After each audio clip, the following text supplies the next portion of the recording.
10th of July, 1940, just after 4 in the morning. Southern England. The sun has not fully risen. A thin grey light hangs over fields wet with dew. In the distance, church bells mark the hour, soft and ordinary. For a moment the world feels untouched. Then the sirens begin. They rise slowly at first, like a warning whispered across the countryside. Then they swell into a hard metallic wail that cuts through every farmhouse, every street, every airfield hut. On the perimeter of a Royal Air Force station near the coast, aircraftman Thomas Briggs freezes with a mug of tea halfway to his mouth. He is 21 years old. His hands still smell of oil from the night shift. He hears the sound before he sees it, a low, growing vibration in the air. He steps outside.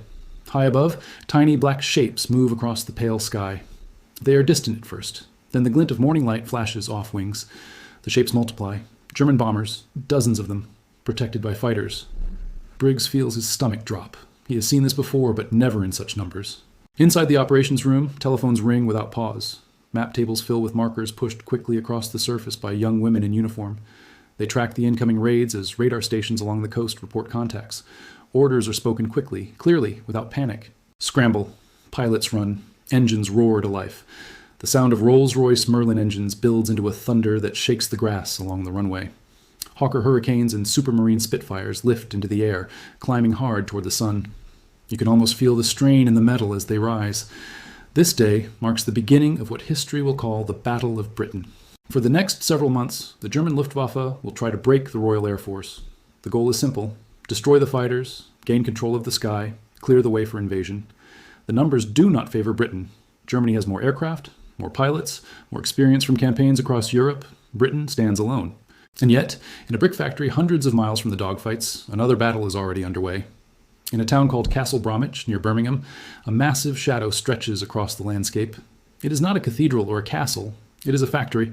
Long rows of steel-framed buildings, windows darkened for blackout, chimneys rising like silent watchtowers. Inside, the noise never stops. Riveting guns hammer against aluminum skin. Sparks fall in bright bursts. The smell of hot metal and oil fills the air. Men and women in overalls move in careful rhythm along assembly lines that seem to stretch forever. Margaret Ellis, age 26, wipes sweat from her brow with the back of her sleeve. She was a schoolteacher 1 year ago. Now she drills holes into wing panels for Supermarine Spitfires. Her hands ache, her shoulders burn. She works 12-hour shifts. She has never flown in an airplane. Yet she understands something clearly. Every aircraft that rolls out of this building might mean one pilot comes home. Overseeing the entire national effort is a man few factory workers have ever met, but all know by name: Lord Beaverbrook, Minister of Aircraft Production. He has taken control of Britain aircraft industry only weeks earlier. He moves through government offices with urgency that borders on obsession. Production charts line the walls. He studies numbers laid into the night. Targets are raised, deadlines tightened, factories reorganized, skilled workers shifted where needed most. He does not speak of glory. He speaks of output. More Hurricanes, more Spitfires, faster. Back in the sky above the channel, the first dogfights of the day erupt. Tracer fire arcs between aircraft. Engines scream. One bomber begins to trail smoke. A fighter spirals downward toward the sea. Pilot Officer James Porter grips his control stick so tightly that his knuckles turn white. He lines up behind a German aircraft. The crosshairs steady for a brief second. He presses the trigger. The machine guns chatter. He does not feel triumph. Only relief when he pulls away and sees the bomber turn back. By evening, the airfields are scarred. Several fighters are lost. Pilots are missing. But something else is happening. Replacement aircraft begin arriving. Fresh Hurricanes taxi onto the grass. New Spitfires roll in with paint barely dry. Mechanics move quickly to refuel and rearm them. Pilots climb into cockpits that did not exist days earlier. The Luftwaffe expects British strength to collapse under pressure. Instead, the Royal Air Force seems to absorb the blows and stand again.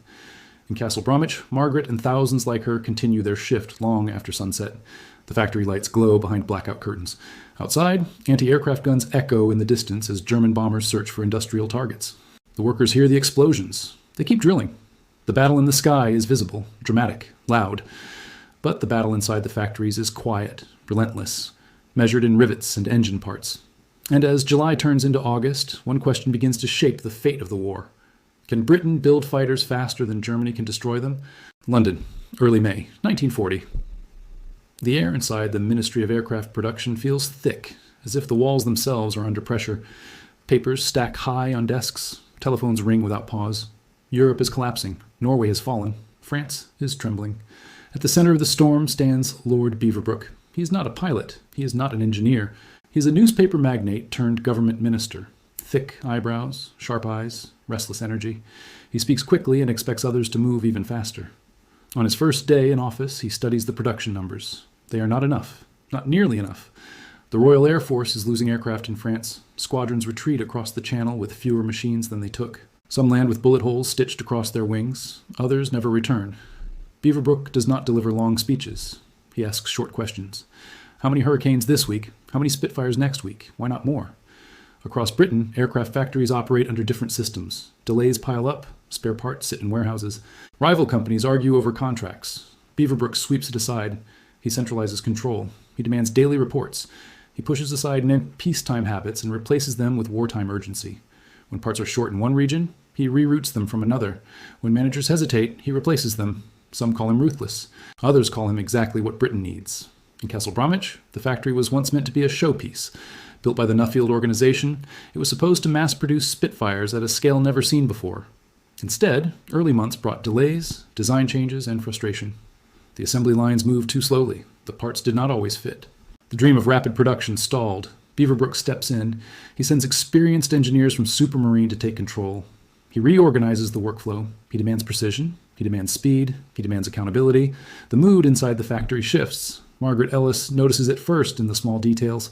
New supervisors walk the floor with clipboards. Instructions become clearer. Tool stations are rearranged. Wing sections move more smoothly from one station to the next. It feels less chaotic, more focused. Outside, the threat grows. In late July, German bombers begin targeting airfields and radar stations. The Luftwaffe believes the key to victory lies in destroying fighter bases. Each day brings fresh raids. On one sweltering afternoon, the sirens reach Castle Bromwich itself. Workers rush to shelters carved into the earth beside the factory buildings. The ground trembles as bombs fall nearby. Dust filters down from the ceiling. Someone whispers a prayer. Someone else grips a wrench as if it might offer protection. Margaret sits beside a young machinist named Alan Reeves. He is 19. He tries to joke about the noise overhead, but his voice shakes. After the all-clear sounds, they climb back to the surface. One corner of the complex smolders. Windows are shattered. A section of roof has collapsed. Production pauses for less than a day. Temporary repairs begin almost immediately. Damaged equipment is replaced. Shifts are extended. Workers volunteer for extra hours. The message is clear. Bombing will not stop the output. Beaverbrook studies the numbers each evening.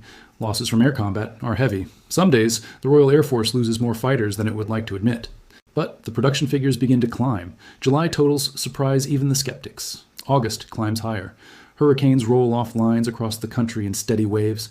Spitfires from Castle Bromwich begin to appear in larger numbers at frontline squadrons.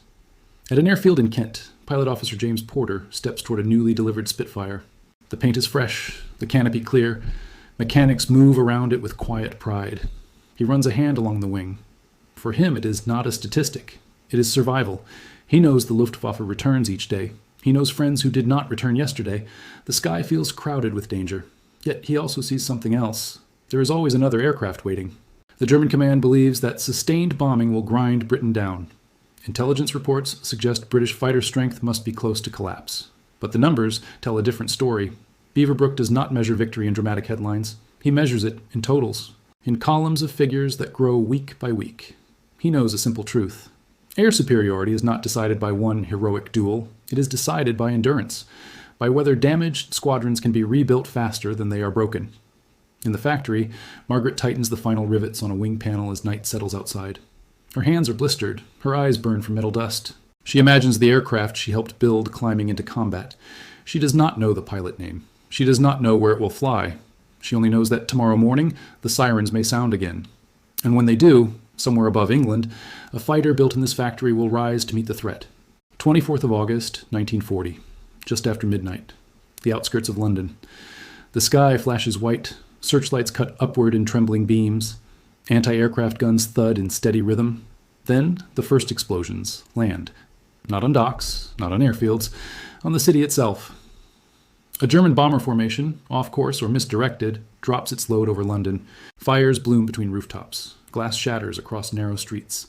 Fire crews race through smoke that smells of brick dust and burning timber. The attack is small compared to what will come later, but it changes everything. Within days, the air war shifts. Instead of focusing only on Royal Air Force airfields and radar stations, the Luftwaffe begins striking deeper into cities. London becomes a target. So to Birmingham, Coventry, and the industrial heartlands that feed the war effort. Castle Bromwich stands directly in that path. On the night of 25th of August, Margaret Ellis finishes her shift just after 10. She steps outside into cool air that feels almost peaceful. The blackout curtains make the town nearly invisible from above.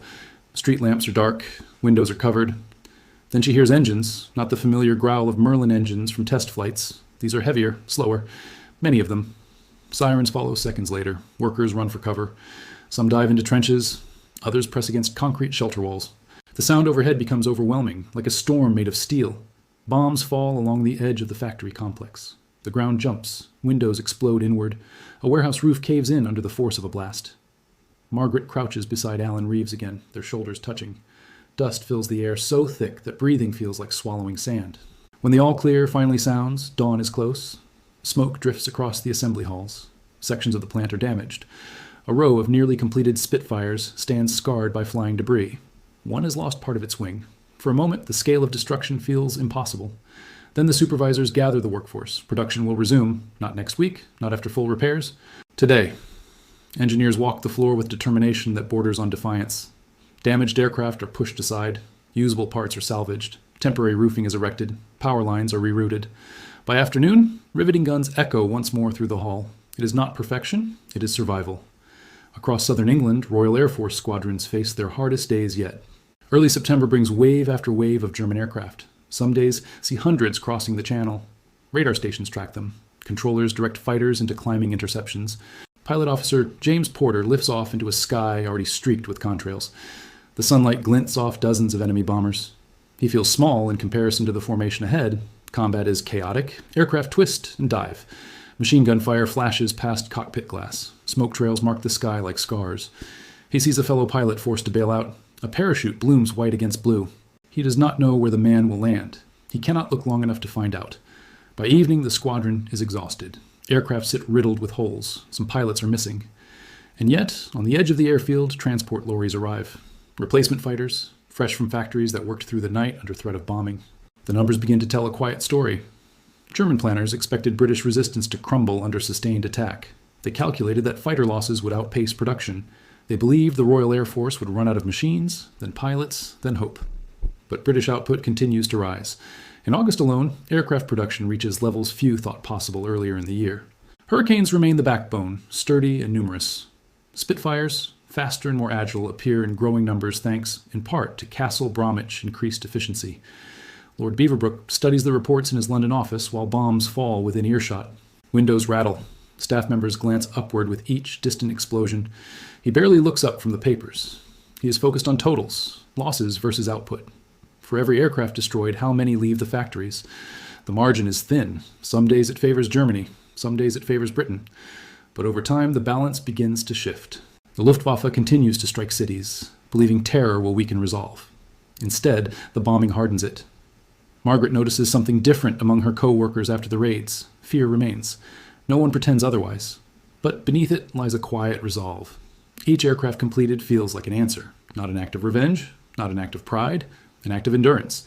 On 15th of September 1940, one of the largest daylight raids yet approaches London.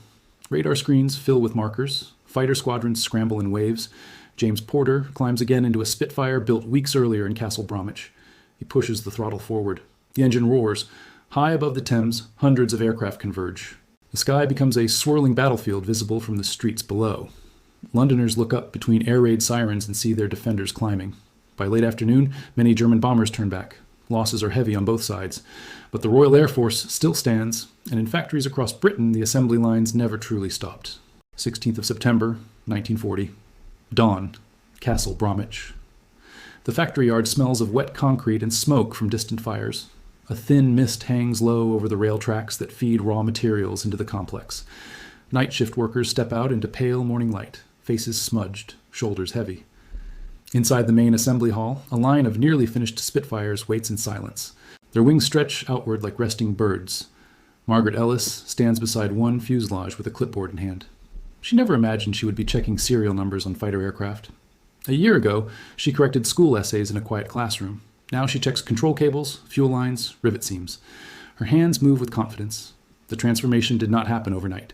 Training programs were rushed into place earlier in the summer. Women with no industrial background learn to operate drills, presses, and inspection gauges. Retired engineers return to oversee precision work. Apprentices grew into specialists in weeks. The pace feels relentless. But there is structure now. Lord Beaverbrook demands daily figures from every plant in the country. Not estimates, not promises, real numbers. How many completed yesterday? How many damaged by bombing? How many repaired? He understands something that many outside the industry do not. Aircraft are not lost only in combat. They are damaged. They limp home. They require repair crews working just as hard as production lines. So he increases repair capacity too. At maintenance units across Britain, ground crews strip bullet-torn Hurricanes down to bare frames. Engines are swapped, wings are replaced. Some fighters return to service in days instead of weeks. It becomes a system. Build, repair, replace. In a quiet office in London, Beaverbrook studies a chart pinned to the wall. August production exceeded expectations. September projections climb even higher. The Luftwaffe continues bombing cities, believing British morale must be near collapse. Intelligence reports suggest that German leaders assume British fighter reserves are nearly exhausted. The reality is more complicated. Pilot losses are painful.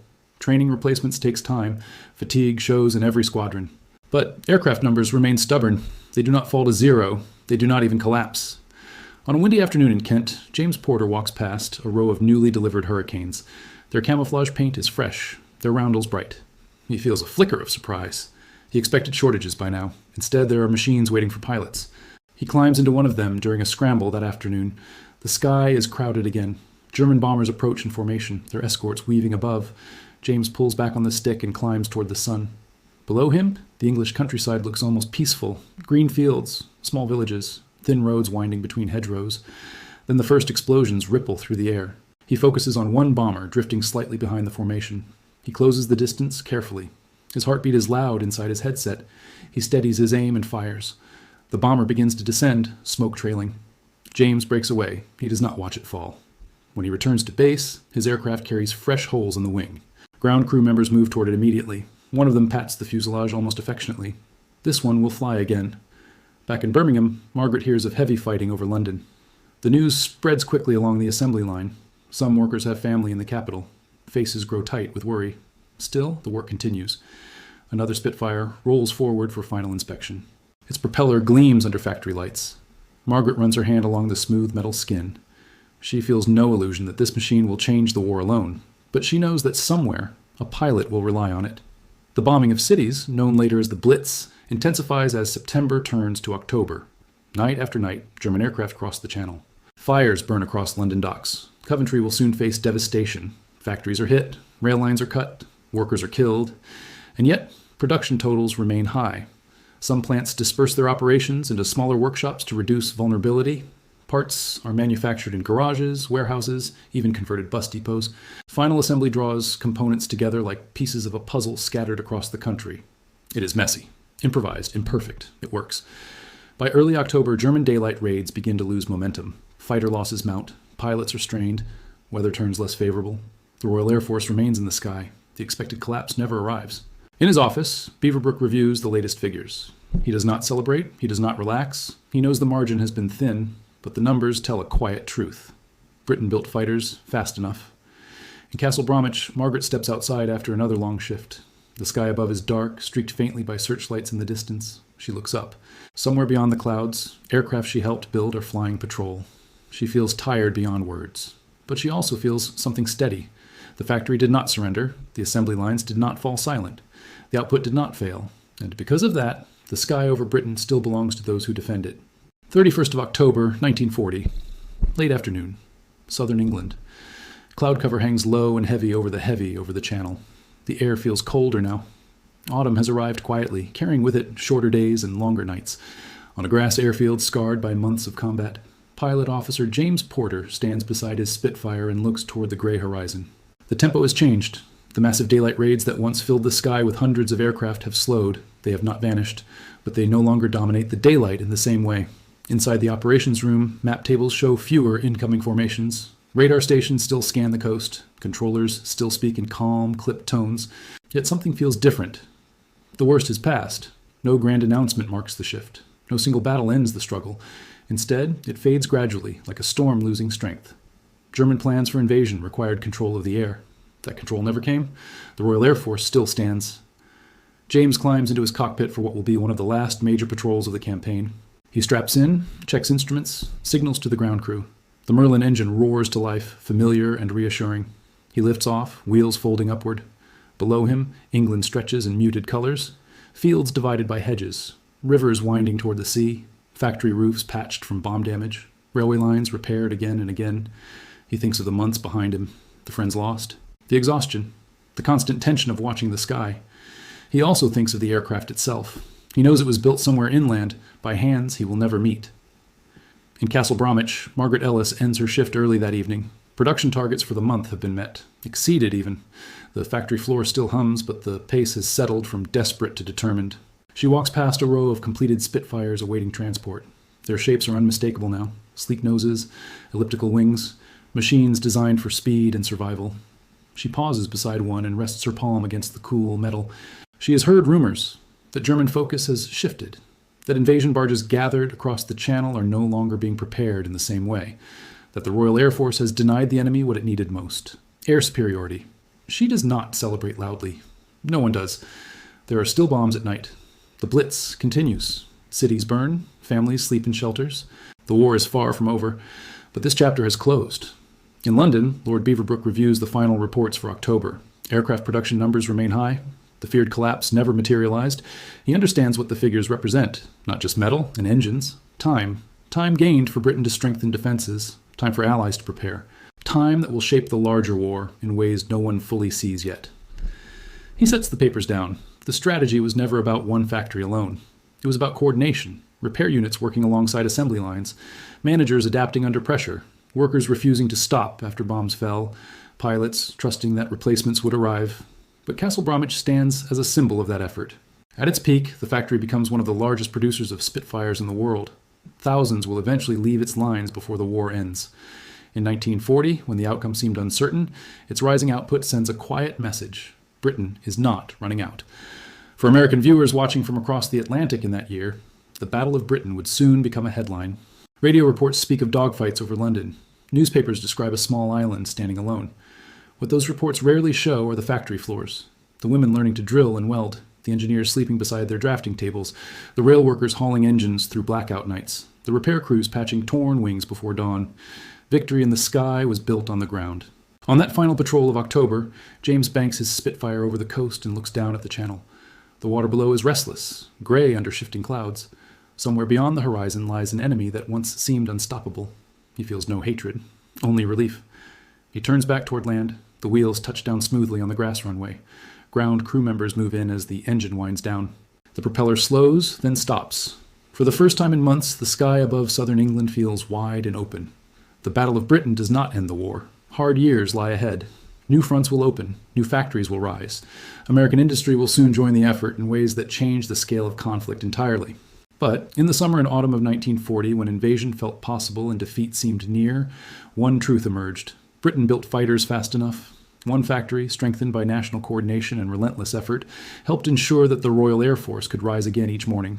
Not because of speeches, not because of luck, because the assembly lines did not stop, because the numbers did not fall, because when the sky began to burn, the ground below answered.